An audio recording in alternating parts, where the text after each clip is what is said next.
Okay. Wow. Welcome to tonight's After the Buzzer. Utah Hockey Club falls to the San Jose Sharks by a score of 5-4 after conceding 4 goals in the last 5 minutes and 56 seconds of the hockey game. Utah Hockey Club was in control, very much so, in control of the game before blowing that one. Unbelievable.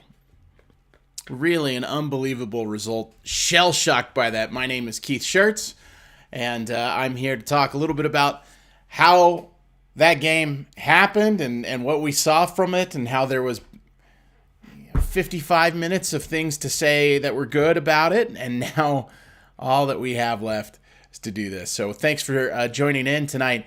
Hey, please react. Let's get the chat going a little bit, and let's see if we can talk a little bit about some of the things that you're thinking about and concerned about along the way. Curtis 50 Cent Jackson. He said that being shot wasn't the most painful experience for himself anyway. Most painful experience was not knowing what he was going to do with his life afterwards. So, much like Fitty, and if he's to be believed, and why wouldn't he be?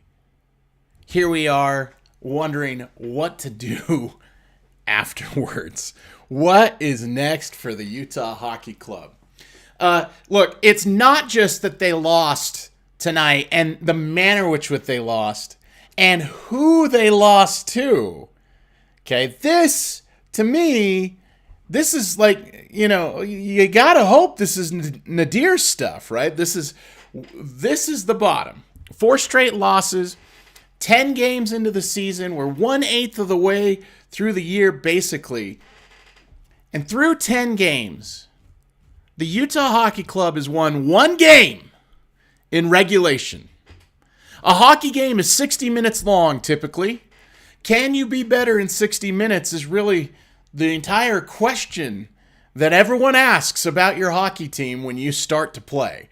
And the answer is that in 10 games, the Utah Hockey Club has been the better team, definitively, 1 time.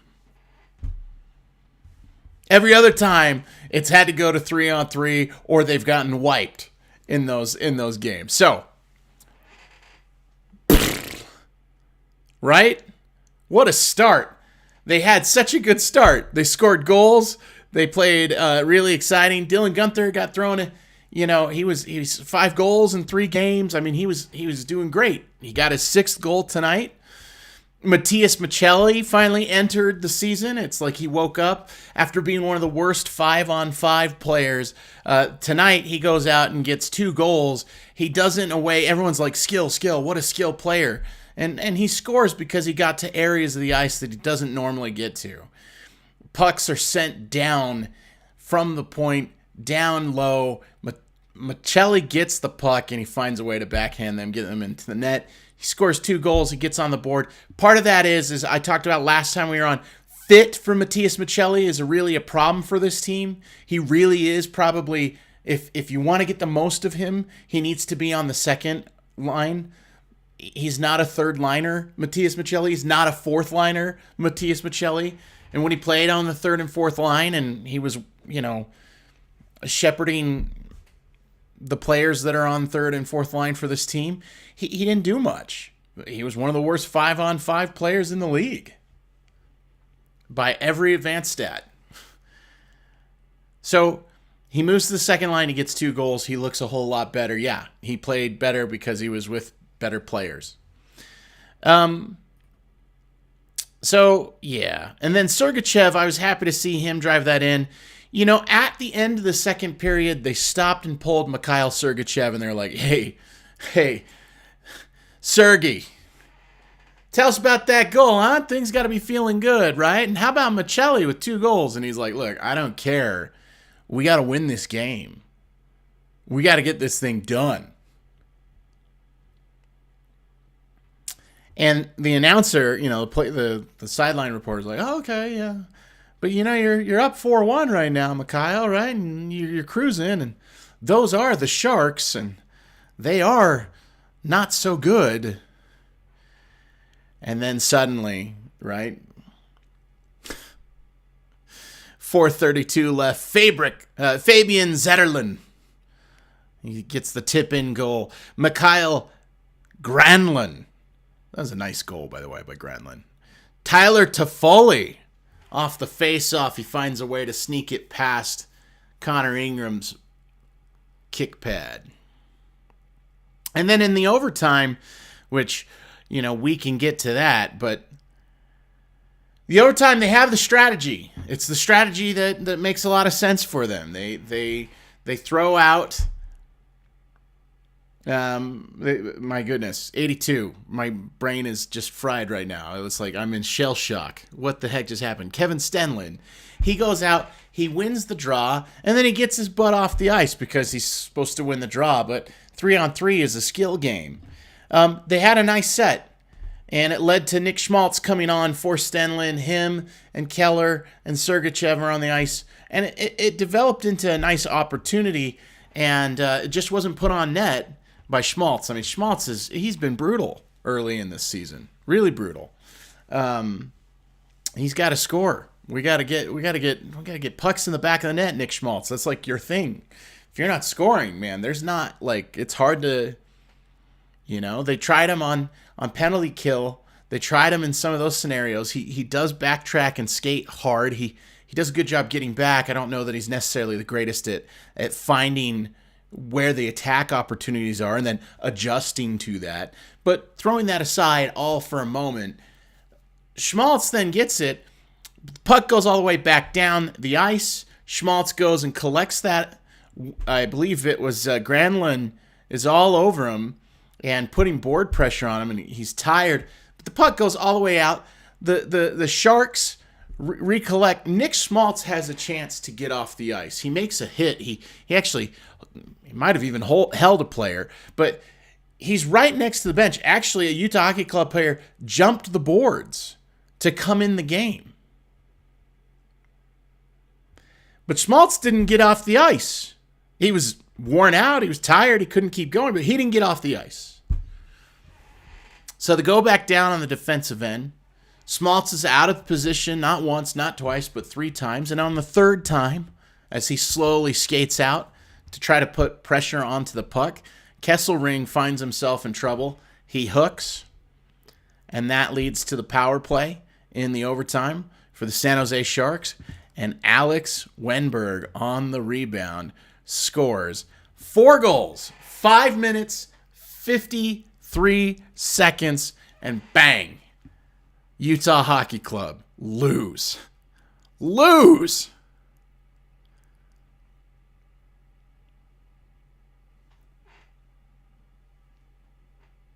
Like, yes. Well, that's just one of these. This is one of those games that we will remember. The end of the year, it's one of those if they miss the playoffs down the stretch, but that's really stupid. Like, again, for all the things that I covered at the beginning, like, I'm glad that they were able to score a few more goals. They just gave up 5 goals to the Sharks. The Sharks have a pretty good power play. Who's really bad at killing penalties? The Utah Hockey Club. They're not a good penalty killing team.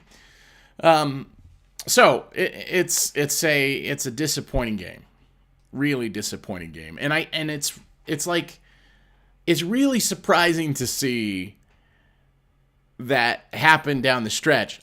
All credit to the Sharks. I mean, the Sharks put themselves in that position. Zetterlund with the tip in. They went shorthanded and scored. They got shorthanded again and scored right after the timeout. The Granlund and Toffoli goals were both on or not shorthanded. They went empty net. They got 2 empty net goals tonight, and then found a way to get onto the power play and score. 4 of the 5 goals scored by San Jose were on the man advantage in a way. Not on the power play per se, but they found a way to get to a power play because they took a man off the ice. Anyway, the bottom line is, like, credit to San Jose. Like, they were like, look, nothing to lose. Like, but they play, like, Utah Hockey Club's tight. Like, that interview with Sergachev, where he couldn't take any joy at all in his first goal of the season. He was, I'm good for him that he scored. His interview was icy almost. They're up 4-1. He's like, look, we got to win. So, 4 losses early in the season. That, to me, losses can stack up. They can happen. These are games, though, that you got to come away with. When you're playing a team like the San Jose Sharks, you don't want to be their first win of the season, and you just were. So it's one of those, like, young guy things that can happen to a team that put you in a trap where you are feeling real good about yourself. You're up 4-1. Sergachev tried to lead and talk about how it doesn't matter until the game's over. But that third period was not an effort by a group that looked desperate to win. It was a group that was feeling pretty good about themselves and were cruising. 4.5 minutes left. We're there. We're up by 3. And zing. 5.5 minutes of hockey time left. Later, it's over. So, I don't know. What do you want to do about this? What else is there to say other than hockey, man? It's just it is a cruel sport. It can turn on a dime so quickly, and it was amazing to see. It really was. It was amazing to see how quick everything changed on that. The third period, look, like Utah Hockey Club was like doing just fine. The first period, they barely outshot San Jose. It was 11-9 on shots. Like, San Jose came out and had 17 shots in the second period. Utah only had 8. The third period, it got even worse. 17 shots again for the San Jose Sharks. 3 shots for Utah Hockey Club. SAWFT soft? Cottonelle tissue. They're giving up that many shots. 45 shots. They gave up 45 shots to the San Jose Sharks. So, way too many shots. Way too many shots. And, Ingram, there's, a lot of people are like, oh, I'm not impressed with Ingram. I think that maybe he wasn't so good. Look, 45 shots, he saved 40 of them. He's got an 889 save percentage. It's just below where you want to be. Like, 900 is about what you can expect from solid goalie play. Anything north of 900 on your save percentage, that's starting to get nice. If you get to like 910 and it starts to go up from there, like, you're really playing well. So he's like, little, there's a little, there's more to be desired there, but I think ultimately, like, I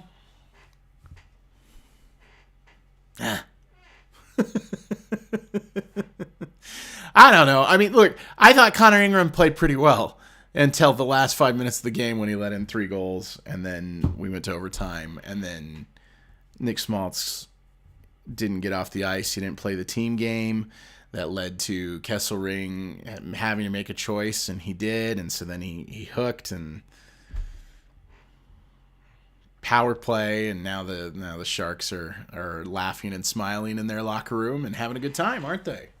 I'm sure they are. So congratulations to the Sharks. A big win for San Jose tonight.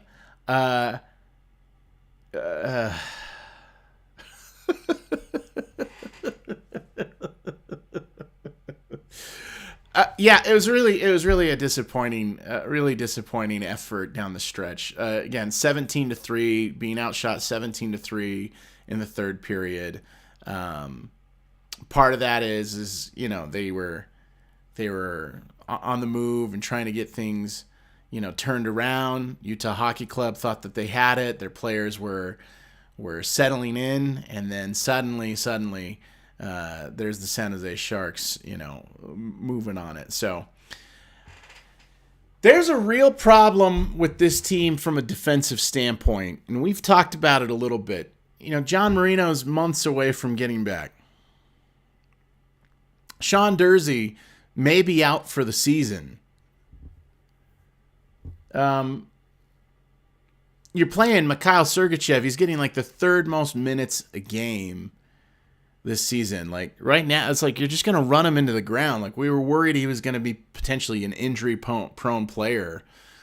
Like I get it. This is part of being like the number one defenseman for a team. But man, oh man, like it feels like you're flirting with disaster. Like it feels like we're just going straight into like getting Sergachev hurt. Yeah. So I don't know. Do you continue to let Maverick Lamoureux just stay up and play through this and be on the team? Is it time to bring up, Artem Duda and like really commit to, like, I think there's a pretty serious reevaluation that needs to occur here about what are we going to accomplish this season? I mean, we've only won, again, you've won one game in regulation this year, and it was the first game. You've got 9 games in a row without winning in regulation. Fortunately, they've been able to squeeze out some loser points and overtime wins. But, you've lost to San Jose, you've lost to Anaheim.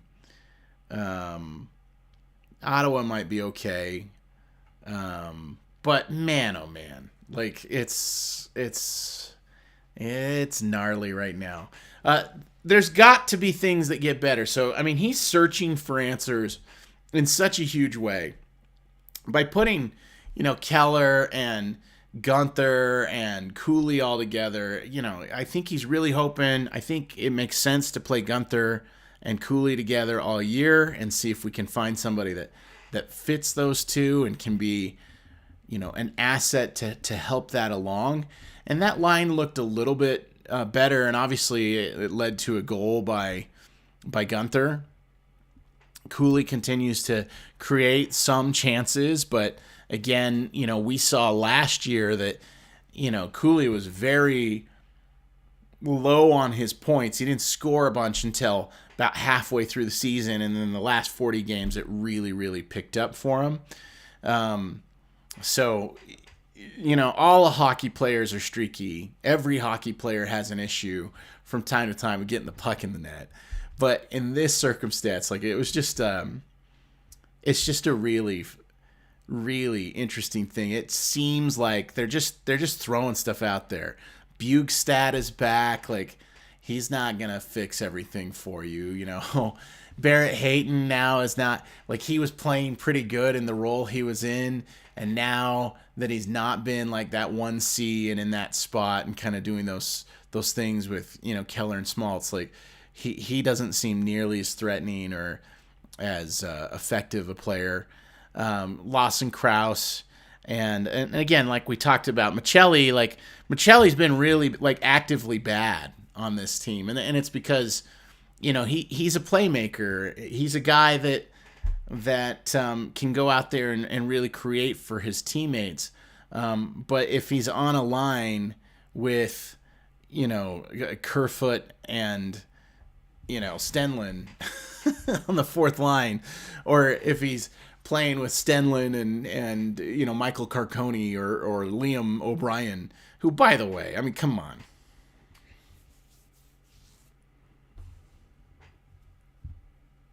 Liam O'Punching Bragg. Like the next time he definitively wins a hockey fight in his career, it'll be the first. Like, I think the thing with like Liam O'Brien is to his credit, he didn't take it in the defensive zone, or sorry, in the offensive zone. Like at least that was true. I thought that yeah. So I mean, at least that. And the fans, we got to cheer for Spicy Tuna, throwing some punches. But yeah, I mean that's not an enforcer, right? He's not doing anything. Like just because he's willing to get punched in the face, there's nobody in the league that's afraid about dropping gloves with Liam O'Brien. Like, I don't want to do it with him. I don't want to fight him really, but I'm me, and here I am. So, I like I don't really understand. I don't. I just don't understand it.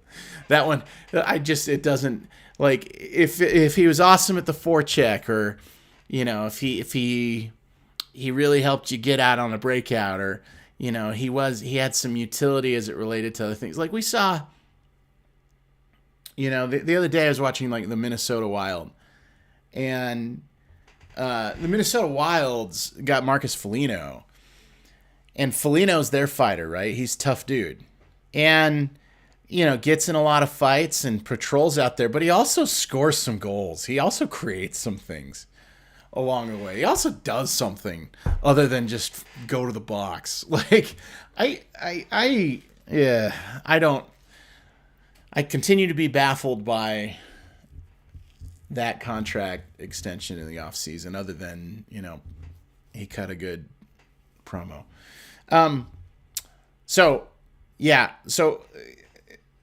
Carconi, here's the thing.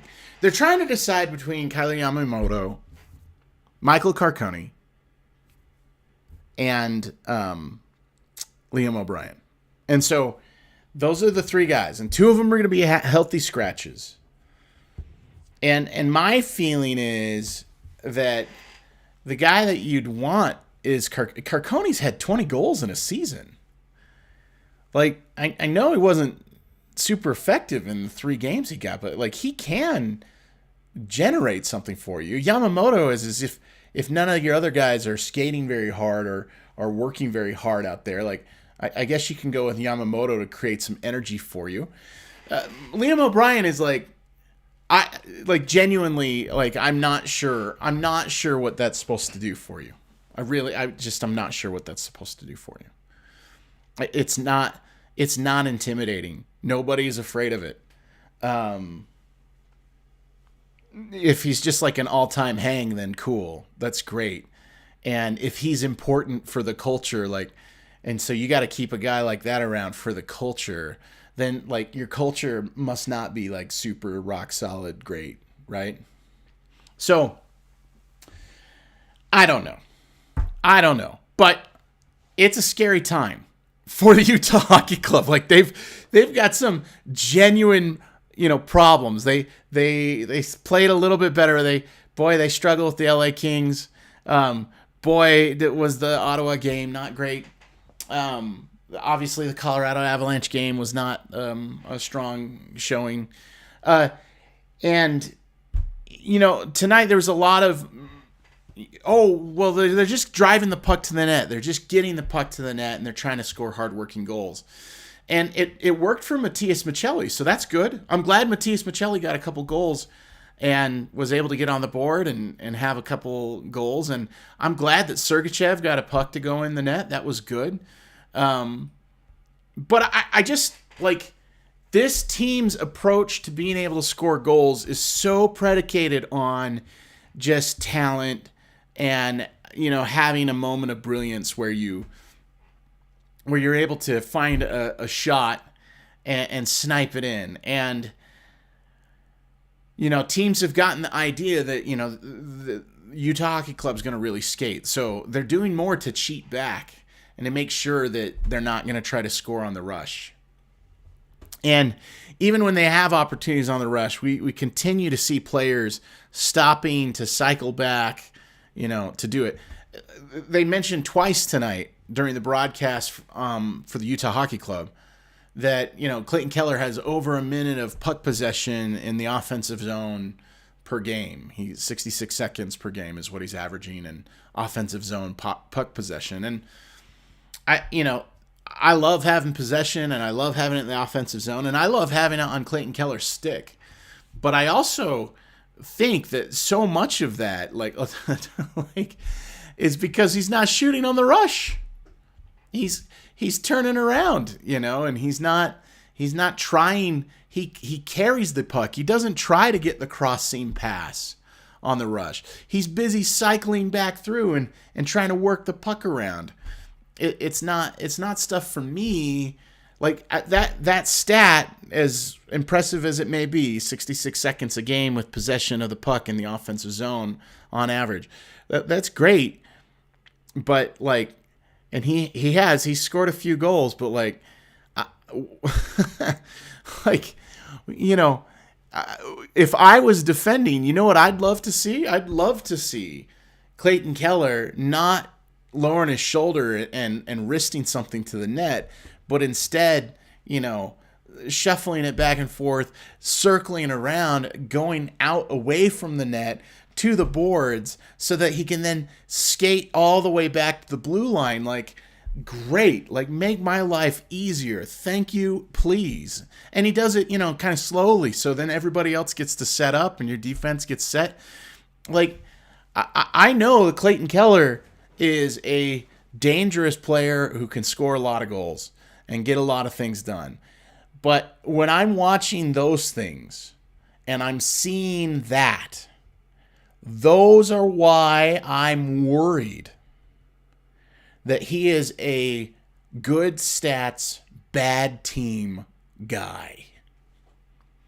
Why he always seems to be a good stats on a bad team guy. And if your captain, your top guy is like that, he's not finding his teammates and putting them in positions that make the most sense for them, but instead cycling back to try to work kind of the slow weave and do some of the things that he's doing. Like, in some circumstances, sometimes in the game, that works. That is the only answer to the problem that we have. Like every time he has the puck, he's like, okay, let's hurry and get it down to the offensive zone so that then I can, you know, possess it and hold it for as long as I can and not pass it and not get the puck going. There's no tic-tac-toe movements with Clayton Keller. That's what I'm trying to say. And so now you put him out there. It's one thing when he's with Nick Schmaltz, and Schmaltz is just like, all he wants to do is get a pass across the seam and just one-time it. Like, he's like, that's the entire Nick Schmaltz experience. But now he's on the ice with Logan Cooley and Dylan Guenther. And you gotta get that puck moving around, and you gotta put it on these kids' sticks. Like, Dylan Guenther can do stuff with it. Logan Cooley can do stuff with it. You don't have to do the slow weave where then you're quickly just dropping it off and Schmaltz just, you know, quickly wrists it to the net. Or, you know, you're going back and forth and then Schmaltz sits back right where you just were and you do the little backhanded pass and he does the one-timer. Like, you guys have been doing that together for like 3 seasons. You've scored a lot of goals with it. But also, like, anyone knows that it's coming now at this point. So, yeah, there's problems everywhere. And the young kids are the young kids. And to look at, you know, it's like, Dylan Guenther has played like 55 games in the NHL. It is terrible that I'm sitting here and I'm like, I wonder if Dylan Guenther can be the solve to the problem. And I'm not the only one. Andre Tourné is in the same spot. Like, Tourney, he keeps going like, oh, maybe we should have Dylan Guenther kill penalties. maybe he can get a takeaway and have a breakaway opportunity. And he's good on the breakaway, probably, but he never gets them. He never generates that because he's not a good defensive player. He shouldn't be on the penalty kill. He continues to play penalty kill minutes, though. So, it's not going well. It's not going well for the Utah Hockey Club. and I want to be very clear about this. I would have been happy had they beat the Sharks, but it was concerning to me how they were getting outshot so badly. 17-3 in the third period, 17-8 in the second period. They are not driving play. They are not commanding the ice and the zones. And if you're not doing that against the San Jose Sharks, that's trouble. They were fortunate to have put away a couple rebounds. Mackenzie Blackwood gave a couple gifts out there. They did have the opportunity to create some opportunities for themselves and get on the board, but for heaven's sakes, they weren't in control of what was going on out there. So, I don't know. I'll tell you what. I am not in love. I like, in theory, the idea of doing, the kids, doing Cooley and Gunther, and then throwing them with the captain, right? Get him on the top line. Let's see what that does. Like, in theory, that works, but I think in reality it doesn't. And I think the reason is because you see what I'm talking about. You'll see that Keller is not moving the puck, right? Keller likes to possess. He's puck dominant. If you're an NBA fan, okay, he gets on the puck. He wants to stay on the puck, and he wants to create and chop around and find a way and look for seams and then go for it. So, and I just think that you need to get the puck, to Cooley, and you need to get the puck to Gunther, and you need to give yourself an opportunity in that sense. I think it makes a lot of sense to have a guy like Matias Michelli with more skill players and give him a chance to be with a more of a scoring line instead of a checking line, because he doesn't check and he's not a strong defensive player. And so having Matias Michelli be on the third or the fourth line doesn't make a whole lot of sense, but he doesn't finish the puck. He doesn't score at a clip that makes it more possible or more exciting for him to be a second line or top line player. He's a middle six guy. He's not shown that he can be a top line player. He's a middle six player. And the problem is that Michelli, he doesn't finish enough shots. And so then the question is he then has to create a bunch of shots. But you can't throw Michelli out there with Cooley and Gunther in theory, because there's no teeth to that line. Who's going to do any of the checking or forechecking and get possession of the puck and help you, command the zone? What do you do in that scenario? Like that group doesn't make a whole lot of sense to me. So that whole thing is crazy. And then, you could do a checking line of like Lawson Krause, for being as big as he is, like he doesn't. He's a 6'5" guy where it feels like he's like 5'10". Do you guys ever feel that way watching Lawson Krause? That's how I feel. Nick Bukestad, he's back. He's early. He's just getting in the groove. I'm not going to say much about Nick Bukestad, but I do think that he's probably best suited for like a third line. And so that's where he should be. No Josh Doan. Although I think Josh Doan is a good third liner, like a good third liner. I think he's actually like a high end fourth liner. Probably, you could get more from him if you needed to have him go that way. Oh, Krause was your favorite. Okay, great. Maybe I'm just salty because of how crappy that experience was, Doodle Bob. He seems like a great guy. Like he's got his dog and his family and stuff. He seems like the guy from the team that you'd want to be your next door neighbor. And he does play, a decently consistent game, but I just think that I'm struggle a little bit because I just, with how big he is and how well he can skate, it just doesn't feel like he doesn't take. It just feels like he doesn't like consume space and become more of a problem on the penalty kill. They don't have any penalty killers, like outside of Stenlund and Kerfoot. and Sergachev, they don't have any penalty killers. And I'd love for one of these players, one of these guys, Hayton, Kraus, and Kraus has played on the penalty kill, but he played a decent amount last year with the Coyotes, but they were in the bottom 10 teams in penalty killing last year. Yeah, get used to them letting you down. It must still feel like they're the Yotes. They basically have the same group, right? And the coach and everything. So it is the same. Alex Morello. I apologize. If you didn't have Alex Morello, I think things would be very different for you.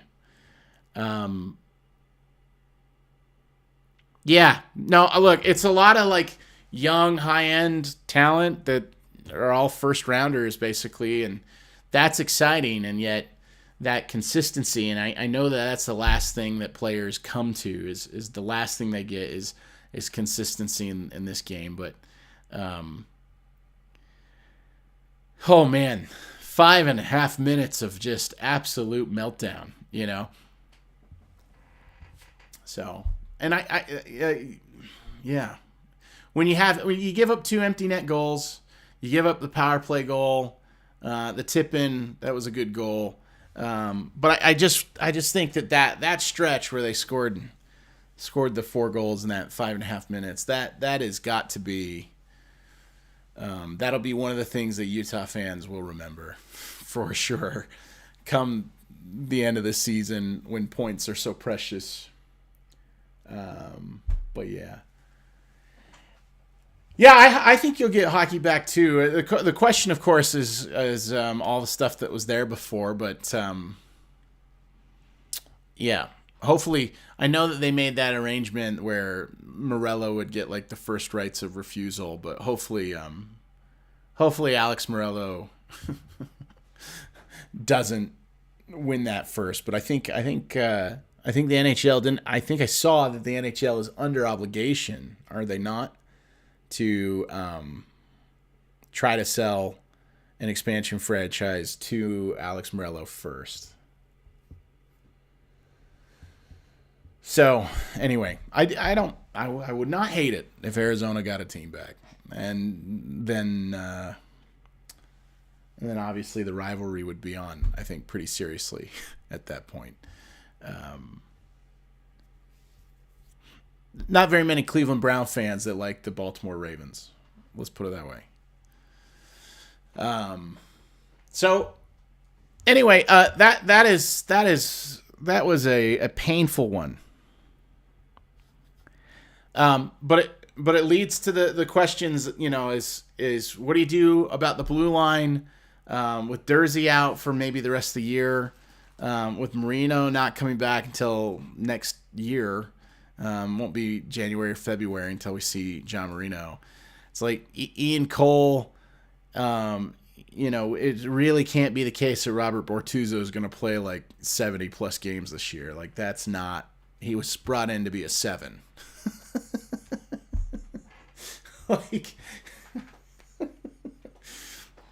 injuries have made it so that he'll be out there a lot. So I don't know. I think you do. I think you just go for the kids on the blue line and just, ride with Sergachev and Kesselring, and let's get Artem Duda up, and let's go Mav Lamoureux and Valimaki and and see if Valimaki can, the reclamation project of Juuso Valimaki will continue or not. Kolyachonok, right? I mean.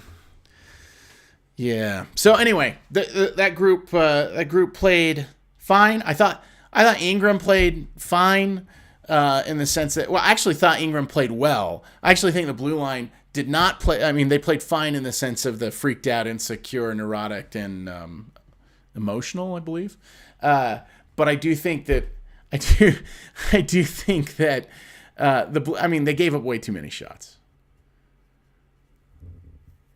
there's just way. I mean, if there's Matt McConnell and he's busy, and Dominic Moore, they're busy praising, right? Praising the amount of shots that are getting to the net by the Utah Hockey Club, and it was better. Like, I'm glad that they are trying to drive the net. I'm glad that they are trying to create opportunities off of getting to dirty areas and giving that an opportunity as a way to get some goals in. It's how they were able to get 3 of their goals.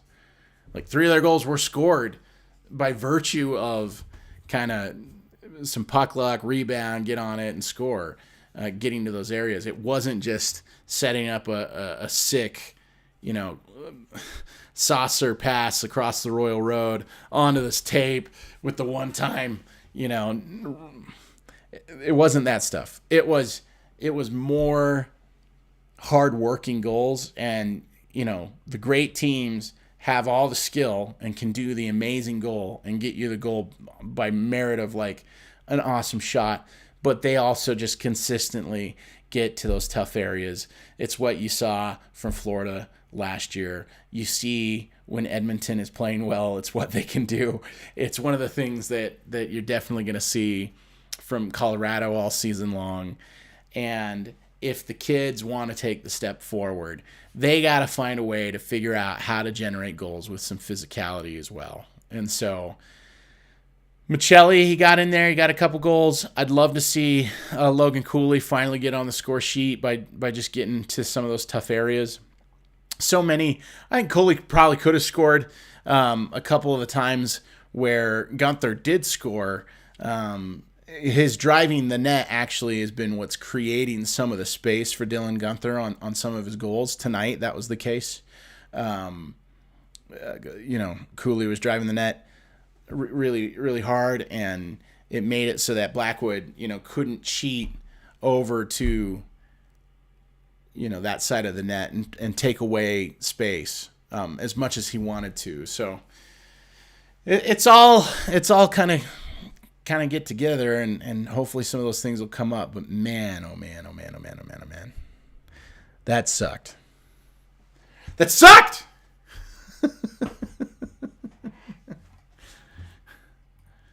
And so we're back to, right? Being shot wasn't the most painful experience for me anyway. 50 Cent. It's a quote by 50 Cent. The most painful experience was not knowing what I was going to do after that. Yeah.